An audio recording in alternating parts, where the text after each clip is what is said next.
My hands won't stop shaking as I spin the combination on my parents' safe. The safe where I've kept 5 years of my life hidden in neat stacks of $100 bills. Dad stands in the doorway of his study, arms crossed, and I can hear Mom's footsteps coming down the hallway, that fake cheerful voice she uses when she's about to ruin my day already starting. The metal door swings open to reveal empty shelves where $50,000 should be, and the copper taste of panic floods my mouth as I turn to face them. Where is my money?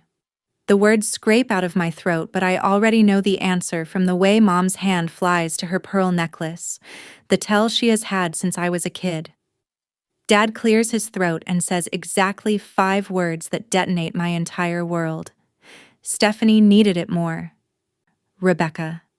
My 6-year-old daughter Emma is coloring in the living room 20 feet away, completely unaware that in exactly 30 seconds, I'm going to say something that will change all our lives forever.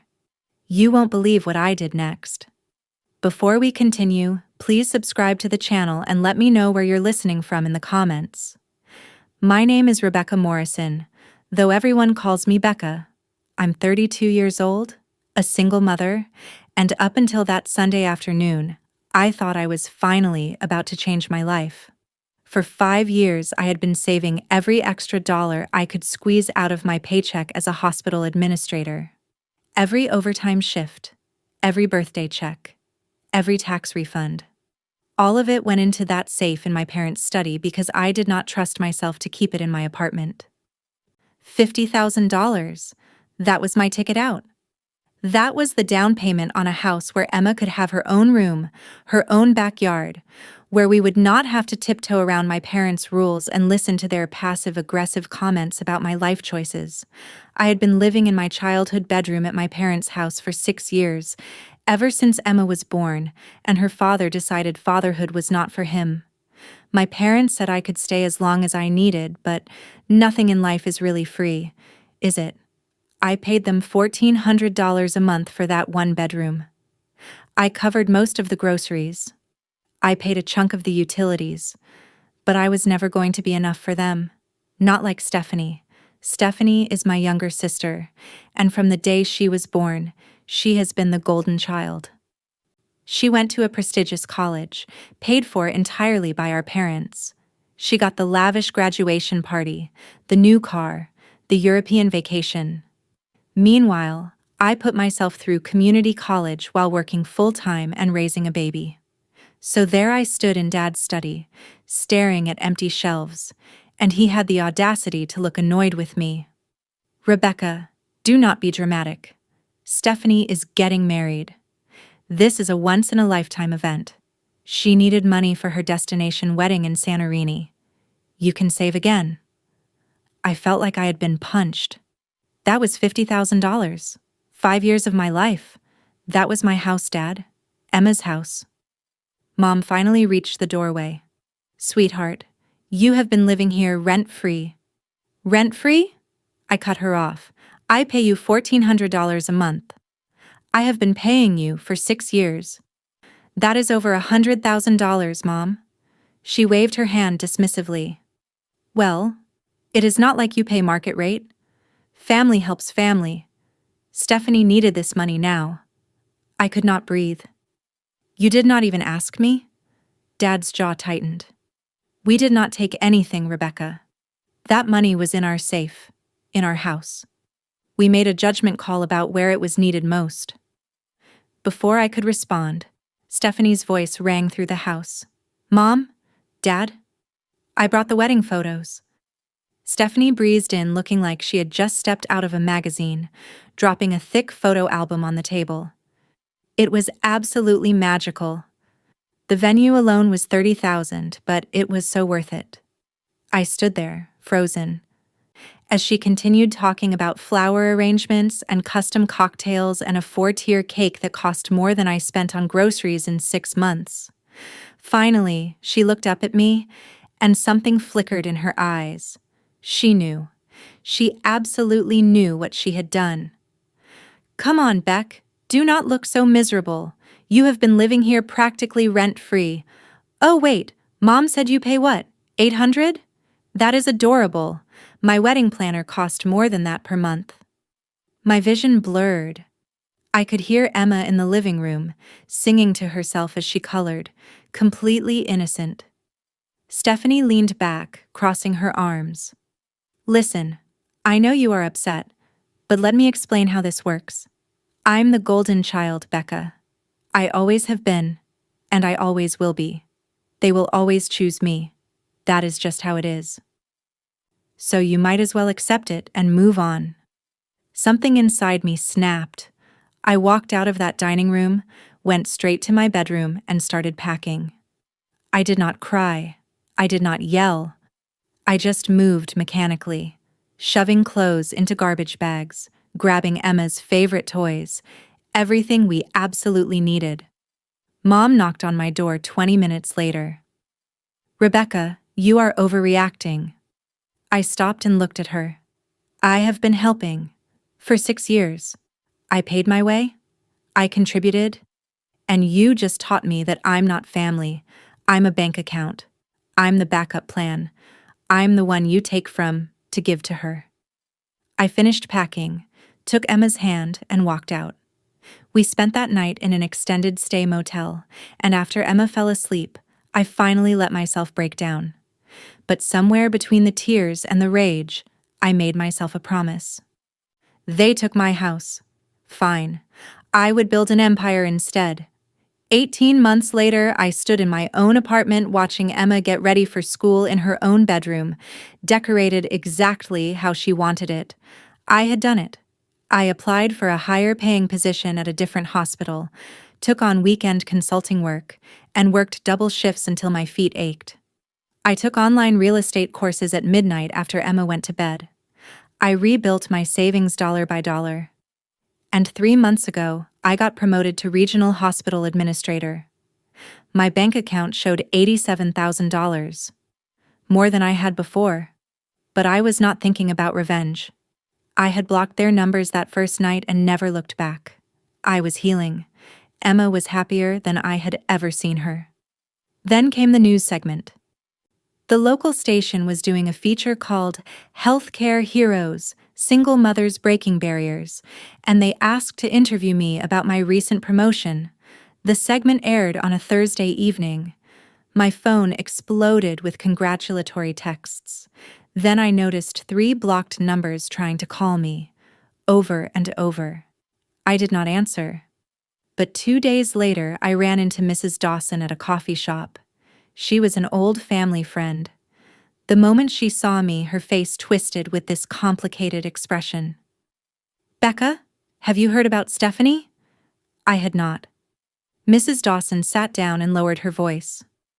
Her marriage is falling apart. Her husband filed for divorce last month. He found out about all the debt she had been hiding. Credit cards, Becca. Over $80,000 worth. And your parents. Their house is in foreclosure. I just stared at her. The destination wedding? The new car? All those business investments? It was all credit fraud and your parents' money. They refinanced their house multiple times to bail her out. And now the bank is taking everything. They have been trying to reach you. I think they saw you on TV.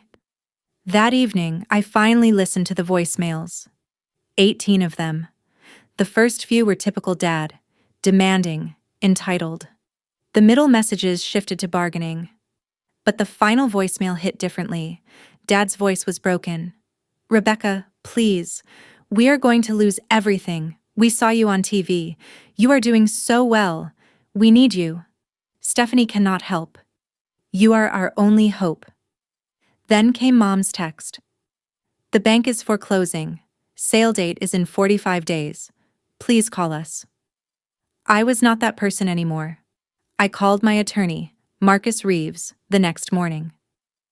I need you to look into a foreclosure for me. 2 days later, Marcus called back.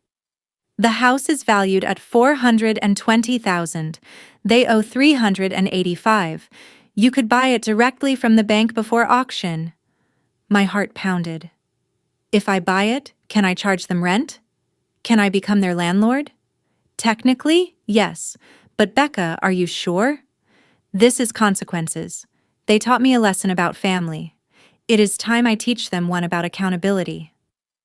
It took me a week to finalize everything, and just like that, the house I grew up in became mine. I sent my parents one text. I will meet you at the house, Sunday at 2 p.m. Come alone.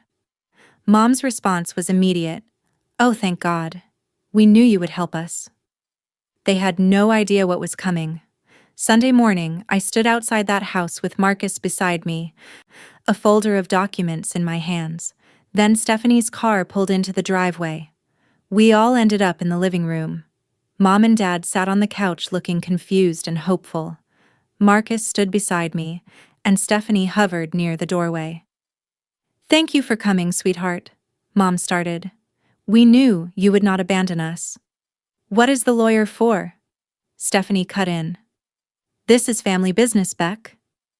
I stayed calm. You are right. This is family business. I placed the deed on the coffee table. As of Friday, I purchased this house from First National Bank. I am now the legal owner of this property. The silence was deafening. Rebecca, what are you doing? Dad finally managed. I am helping. Marcus slid 2 rental agreements across the table. You have 2 options. Option 1. Pay $3,000 monthly rent with a standard 1-year lease. Option 2. Vacate the property within 30 days. Mom started crying. How can you do this to us? We are your parents. You gave away $50,000 of my money without asking. 5 years of my life. You chose Stephanie over me repeatedly. You made me feel worthless. Now you get to choose how you want to move forward. Stephanie exploded. This is insane. This is elder abuse. I turned to her slowly. Where is your Greek villa, Steph? Where is your rich husband? Where is all that money you needed more than me? We can explain. I know about all of it. The credit cards, the $80,000 in debt. You have taken over $200,000 from them in 5 years. Mom and Dad looked at each other, realization dawning. Stephanie turned to them, desperate.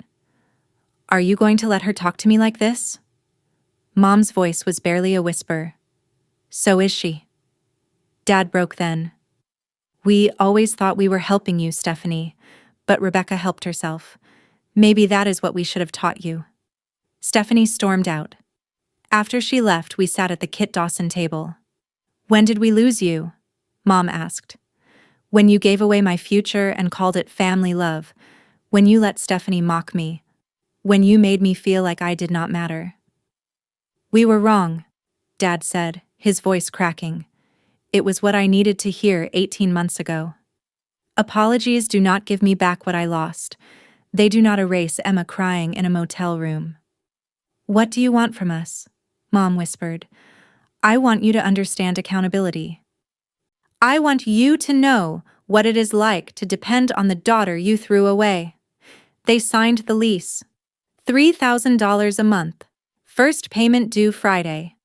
But I added one condition. Emma and I would come for Sunday dinner once a month, and they would treat us with respect, or the lease would not renew. 6 months later, everything had changed. The monthly dinners were awkward at first, but slowly, my parents started to see me. Really see me. They asked about my work, celebrated Emma's achievements, treated us like we mattered. Stephanie moved to another state. They barely heard from her. As for me, I started a podcast about family dynamics and financial boundaries. I shared my story to help other people set healthy limits. And that rental income? Every single dollar went into Emma's college fund, $3,000 a month. The exact amount they stole, repaid over time. Perfect justice. And the daughter they overlooked became the one who saved them, on my own terms. Though I plan to stop taking the lease in the coming days since they have finally realized it, I just know it will be hard for me to be completely free around them again. But until then, thanks for listening to the end. Don't forget to like and subscribe for more stories of justice and standing up for yourself.